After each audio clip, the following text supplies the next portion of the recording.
ready with me for taking video while I'll tell you facts about myself. Oke, yang pertama, nama aku itu Elsa Rahmadina dan biasanya teman-teman aku maupun keluarga aku panggil dengan sebutan Eki.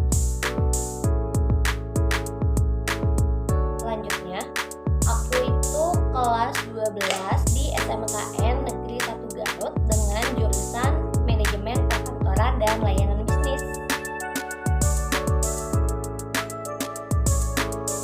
Dan yang terakhir, aku bakalan bahas pengadaan sarana dan prasarana. Kita bakalan lihat di video selanjutnya.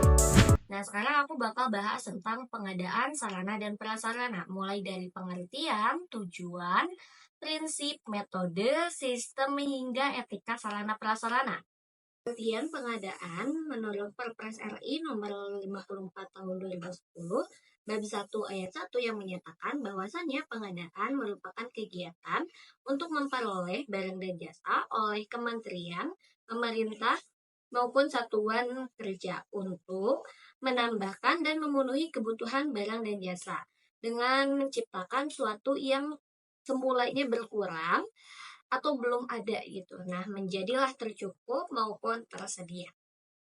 Selanjutnya, tujuan pengadaan. Nah, tujuan pengadaan menurut Santa Maria tahun 2007 bahwasannya pengadaan adalah untuk mendapatkan perbekalan material yang tepat, baik tepat mutu, tepat jumlah, tepat waktu, tepat sumber, tepat harga, tepat lokasi, dan tepat peraturan. Selanjutnya, prinsip pengadaan. Yang pertama itu ada asas kecepatan yang berhubungan dengan waktu. Yang kedua, asas ketepatan menyangkut masalah kualitas barang. Yang ketiga, asas kebenaran. Yang dimaksud dengan asas kebenaran ini dapat ditinjau dari berbagai segi. Yang pertama itu dari segi hukum. Apakah pengadaan barang sudah sesuai dengan aturan-aturan yang berlaku atau tidak? Yang ketiga, asas kebenaran. Asas kebenaran yang dimaksud dapat ditinjau dari berbagai segi. Yang pertama, segi hukum. Apakah pengadaan barang ini sudah tepat sesuai dengan aturan-aturan yang berlaku atau tidak?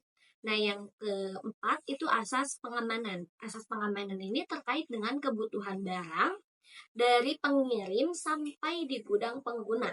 Selanjutnya, sistem pengadaan, mulai dari perencanaan barang, penentuan kebutuhan, hingga penganggaran. Penentuan kebutuhan dan penganggaran dilanjutkan dengan procurement, yaitu pembelian. Nah, pembelian ini kita bisa menggunakan beberapa metode. Ada swakelola, pengadaan langsung, penunjukan langsung, konteks, sayembara, dan lain-lainnya. Setelah pembelian, ada juga pembuatan, perbaikan, penukaran, penyewaan, peminjaman, hingga hibah. Selanjutnya itu kelayakan. Kelayakan ini ketika kita menentukan suatu kebutuhan. Kita dilihat dan mencari kelayakan-kelayakan seperti yuridis, syarat proyek, sosioekonomi, teknoekonomi, catatan inventaris, sumber dana, hingga kecukupan dana. Selanjutnya sistem pengadaan. Yang pertama, sistem sentralisasi. Dalam organisasi, sistem sentralisasi ini hanya dilayani oleh satu unit kerja atau bagian. Yang kedua, sistem desentralisasi.